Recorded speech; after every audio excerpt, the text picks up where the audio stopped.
Independence square, Sultan Abdul Samad building, river of life എന്നിങ്ങനെയാണ് ഇന്നത്തെ itinerary.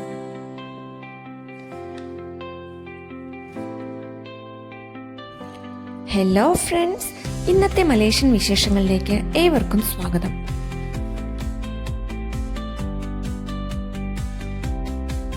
ഇന്ത്യക്ക് സ്വാതന്ത്ര്യം കിട്ടി 10 വർഷത്തിന് ശേഷമാണ് മലേഷ്യക്ക് സ്വാതന്ത്ര്യം കിട്ടുന്നത്.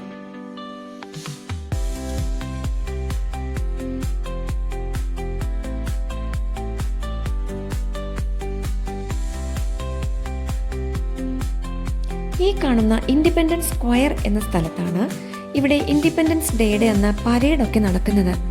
അതിന്റെ നേരെ എതിർവശത്താണ് സുൽത്താൻ അബ്ദുൽ സമദ് ബിൽഡിംഗ് ഉള്ളത്. റോഡ് ക്രോസ് ചെയ്ത് ഈ കാണുന്ന പാലത്തിലൂടെ പോകുമ്പോൾ റിവർ കാണാം.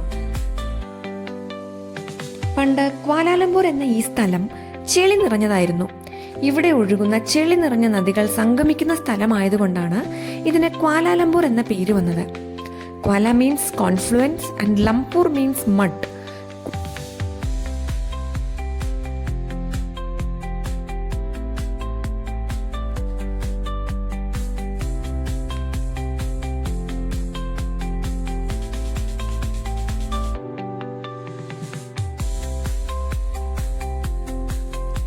സ്ഥലങ്ങളെല്ലാം നന്നായി എൻജോയ് ചെയ്താണ് ഞങ്ങൾ യാത്ര തുടർന്നത്. ഫോട്ടോഷൂട്ടിന്റെ ഒരു ഏരിയ പോലും മിസ്സാക്കിയിരുന്നില്ല. കേരളത്തിനേക്കാൾ ചൂട് അധികമായിരുന്നതിനാൽ മലേഷ്യയുടെ റോഡ് അരികിലുള്ള ചെടികളുടെ ചുവട്ടിൽ വൈക്കോലോ പുല്ലോ പോലുള്ള വസ്തുക്കൾ ഈർപ്പം നഷ്ടപ്പെടാതിരിക്കാൻ ഇട്ടിട്ടുണ്ടായിരുന്നു.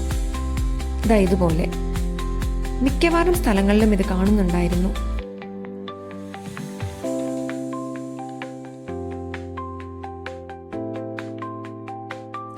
സുൽത്താൻ അബ്ദുൽ സമദ് ബിൽഡിങ്ങിനുള്ളിലേക്ക് കടന്ന് അകത്തേക്ക് പോകുമ്പോൾ അവിടെ ചെറിയൊരു ഫൗണ്ടെയിൻ സെറ്റപ്പ് കാണാം.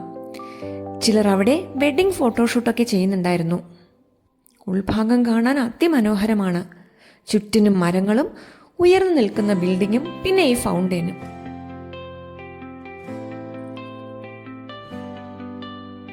ടൂറിസ്റ്റുകാരെല്ലാം ഇവിടെ നിന്ന് ഒത്തിരി ഫോട്ടോസ് എടുക്കുന്നുണ്ടായിരുന്നു.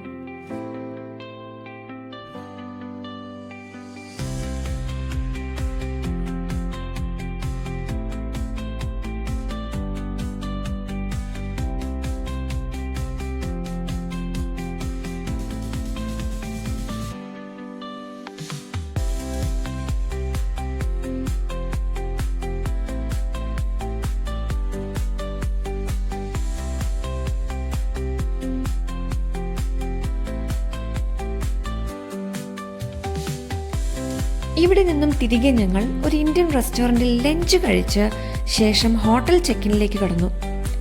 അവിടെ അല്പം റെസ്റ്റ് എടുത്ത് വീണ്ടും KL സിറ്റി റൈഡ്. അത് നമുക്ക് അടുത്ത ഭാഗത്തിൽ കാണാം. Stay tuned.